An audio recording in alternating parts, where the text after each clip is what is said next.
Sahabat Excellent, kembali bersama saya Agung WB dalam program Reinventing Culture bersama sahabat Soul Journey. Kita telah tahu bersama bahwa budaya merupakan akar yang dapat memperkuat sebuah bangsa. Dan kita juga tahu bersama bahwa penggalian budaya yang diterapkan di dalam kehidupan modern dapat memperkuat dan bahkan dapat menjadikan bangsa ini menjadi maju. Nah, di dalam program Reinventing Culture yang lalu, kita sudah banyak membahas tentang hal-hal yang berkaitan dengan budaya, khususnya lagu-lagu dari daerah dan juga permainan-permainan budaya yang kita implementasikan menjadi sebuah ajaran-ajaran luhur secara sederhana yang dapat diimplementasikan.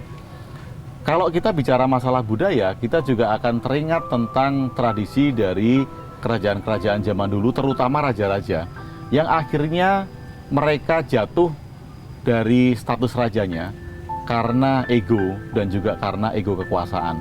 Nah, raja-raja ini mungkin tidak dapat berkaca terhadap dirinya sendiri.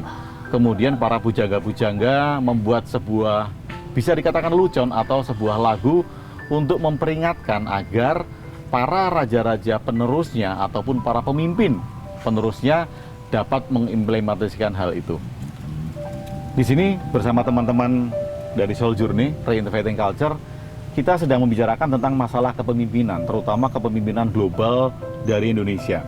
Kita sudah melihat bahwa ternyata bukan hanya pada raja-raja ya teman-teman, bahwa pemimpin sekarang ini juga banyak yang terjerembab kemudian tidak bisa mengaplikasikan leadership di dalam dirinya dan mereka jatuh dari sifat-sifat pemimpinnya tersebut. Ini kan ironis, kita sedih loh melihat hal-hal kayak gini. Iya. Kalau bicara tentang pemimpin Indonesia yang akhirnya seperti itu ya Pak ya, saya ingin tanya sedikit, apakah dalam waktu dekat ini di tempat kita mau akan ada pemilihan desa nih Pak?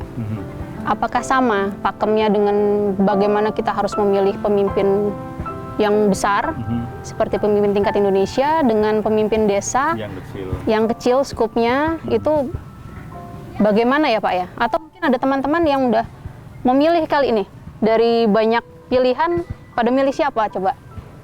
Kalau saya lebih milih yang kurus ya. Yang kurus? Iya. Kenapa?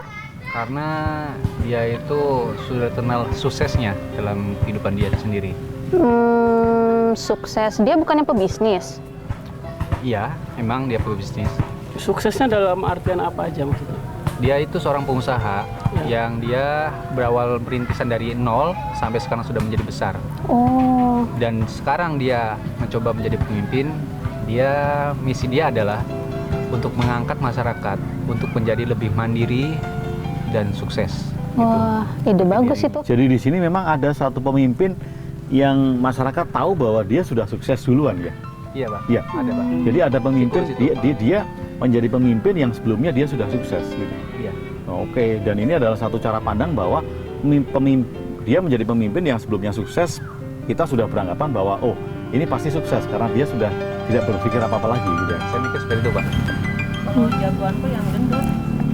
Lah ini apa lagi nih yang gendut? Kenapa yang gemuk? Kenapa? Dia udah terkenal jujur, udah gitu kaya raya. 7 turunan nggak habis-habis Pak. Kekayaannya? Iya, jadi dia dirasa nggak mungkin lah dia korupsi. Oh. Memakmurkan Dia masyarakat gitu. rakyatnya bisa sejahtera dengan metode-metodenya dia untuk mengaplikasikannya. Jadi maksudnya kalau udah gemuk itu dia kaya, jadi bisa menjamin bahwa masyarakatnya itu bisa kaya dan bisa sukses seperti dia. Dia dikenal masyarakat udah dengan jujurnya itu loh, Mas. Oh, kalau saya sih lebih memilih yang ini dong, yang gundul tuh. Bukan berarti contohnya diri sendiri ini, bukan? Yang gundul itu udah jelas-jelas udah biasa, pengalaman, dan semua urusannya itu beres.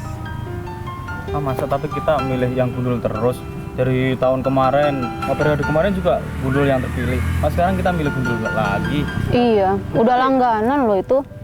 Nah, yang jelasnya kan buktinya bahwa semua program yang dia canangkan itu dia selesaikan sebelum waktunya dan semuanya beres.